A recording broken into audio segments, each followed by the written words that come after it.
কোথায় গেছো? দুঃখের কথা কার কাছে বলবো? 1.5 মাস ছিলাম রিমান্ডে, 1.5 মাস রিমান্ডে ছিলাম, রাত্র দিন 24 ঘন্টা। সেখানে শোয়ার জায়গা দেওয়া হয়নি, ভিতরে রাখছে। আমার কাছে ছোট্ট একটা ওষুধের বক্স আছে, ওষুধের বক্স যেটার মধ্যে আমার ওষুধ রাখি। ওই বক্সটা ছিল 1.5 মাস আমার বালিশ। ওই বক্সটাকে মাথার নিচে দিয়ে আমি 1.5 মাস কাটাইছি। সেই রিমান্ডের ভিতরে ডিবি অফিসে নির্যাতন কি পরিমাণ হয়েছে সেটা বলার। আসসালামু আলাইকুম ওয়া রাহমাতুল্লাহি ওয়া বারাকাতুহু। দরুদ শরীফ পড়ি, দরুদ শরীফ। আল্লাহুম্মা সাল্লি আলা মুহাম্মাদ ওয়া আলা আলি মুহাম্মাদ কামা সাল্লাইতা আলা ইব্রাহিম ওয়া আলা আলি ইব্রাহিম ইন্নাকা হামিদুম মাজিদ। আল্লাহুম্মা বারিক আলা মুহাম্মাদ ওয়া আলা আলি মুহাম্মাদ كما باركت على إبراهيم وعلى آل إبراهيم إنك حميد مجيد. إن الحمد لله نحمده ونصلي على رسوله الكريم. أما بعد فأعوذ بالله من الشيطان الرجيم. بسم الله الرحمن الرحيم. بل هو قرآن مجيد في لوح محفوظ. وقال تعالى إنا نحن نزلنا الذكر وإنا له لحافظون. وقال تعالى يرفع الله الذين آمنوا منكم والذين أوتوا العلم درجات. صدق الله العظيم. وقال رسول الله صلى الله عليه وسلم إن العلماء ورثة الأنبياء. وقال عليه الصلاة والسلام علماء أمتي كأنبياء بني إسرائيل أو كما قال عليه الصلاة والسلام.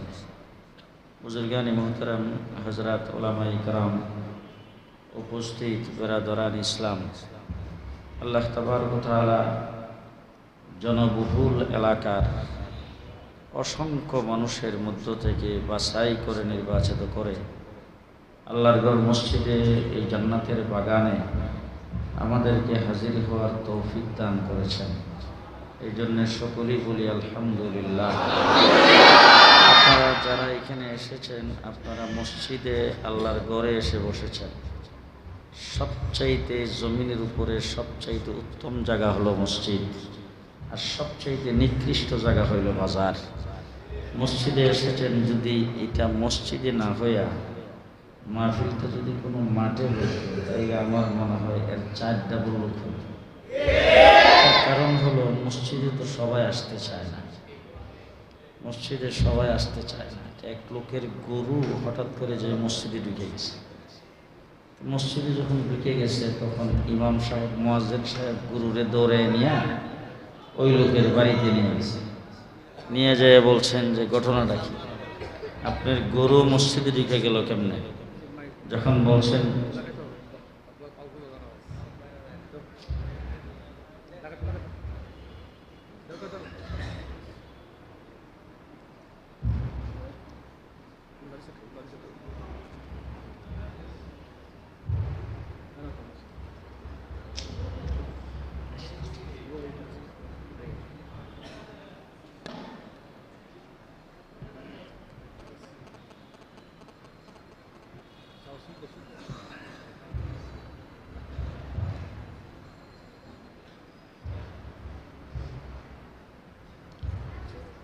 মুয়াজ্জিন সাহেব গরুরে দৌড়াইতে দৌড়াইতে যার গরু তার বাড়ির কাছে নিয়ে গেছে।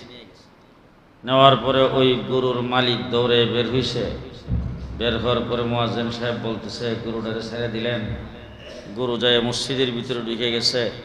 মসজিদ হলো আল্লাহর ঘর, পাক পবিত্র স্থান। সেই জায়গার মধ্যে মসজিদটা, যে মসজিদের ভিতরে যায় গরু ঢুকে গেল।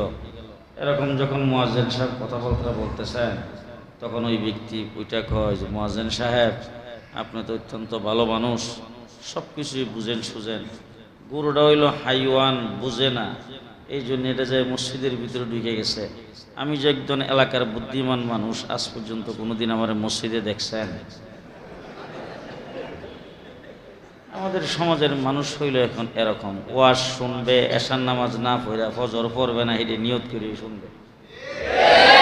আপনাদের এলাকায় এমন লোক নাই, আছে কিন্তু অনেক জায়গায়, ঠিক না?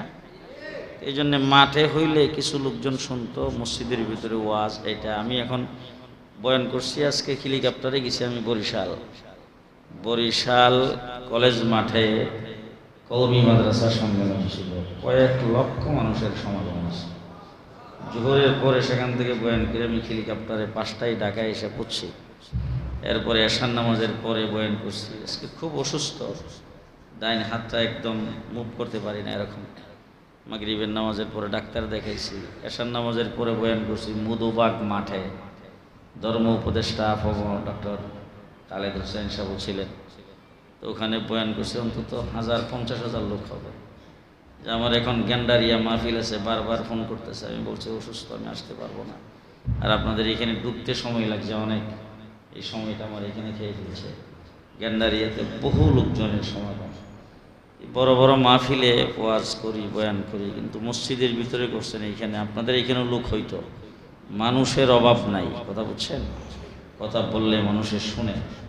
যাই হোক, জায়গা পান নাই, মসজিদে করেছেন। আল্লাহ পাক যে আমাদেরকে কবুল করেছেন, ইচ্ছা করলে তো আল্লাহ আমাদেরকেও তাদের মতো বাইরে রাখতে পারত, ঠিক না? ওয়াজ আমি ওই মঞ্জুরুল ইসলাম আফিন্দি সাহেবের কথাবার্তা কিছু শুনছি, তো বাহির থেকে আওয়াজে কিছু শোনা গেছে।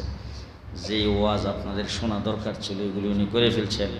এর আগে যারা করছেন তারাও করছেন। আমি কয়েকটা কথা আপনাদের সামনে বলবো। আমি এই মসজিদে আজকের থেকে কয়েক বছর আগেও একবার আসছিলাম। তো যখন আসছিলাম তখন আমি যখন আমি ওই যে শেখ হাসিনার মেহমানখানায় যাওয়ার 1 সপ্তাহ আগে এখানে আসছিলাম। যাই হোক, তো ওই যখন আসছিলাম আর কি, তখন যখন আমি এখানে দাঁড়াইছি কথা বলার জন্যে, তখন আমি আপনাদের চেহারার দিকে যে আতঙ্ক ভাব দেখেছিলাম, আজকে আপনাদের চেহারায় সেই ভাবটা নাই। এখানে দাঁড়াইছি আপনাদের এখানে কথাবার্তা বলার জন্য, আমার ভিতরে কিন্তু একটা কডর ছিল, সেটাও কিন্তু এখন নাই। কারণ যারা বলতো কথায় খেলা হবে, আপনাদের এখানে অ্যারেস্ট হওয়ার 1 সপ্তাহ আগে আইসা যে কথা বলছিলাম, তখনও কিন্তু তারা যারা খেলা হবে বলছিল, আমরা খেলার জন্য মাঠেই ছিলাম। কথা ওই সময় যেইভাবে বলতাম, 2 বছর জেলখানার থেকে বের হয়ে আইসা আমরা ঠিক এইভাবেই কথা বলতেছি। গত 5ই আগস্টের আগেও যেরকম বলছি, 5ই আগস্টের পরও এরকম বলতেছি। 15 বছর তোমরা যখন ছিলা মাঠে, তোমরা যখন ছিলা সরকারে, দিনের বুর রাত্রে কইরা, তারপরে তোমরা ক্ষমতায় টিকে রইছ। তোমরা সেখানে পুলিশের অস্ত্রের বিনিময়ে সারা বাংলাদেশটাকে একটা জেলখানায় পরিণত করে, মানুষকে জিম্মি করে ক্ষমতার মধ্যে তোমরা টিকে ছিলে।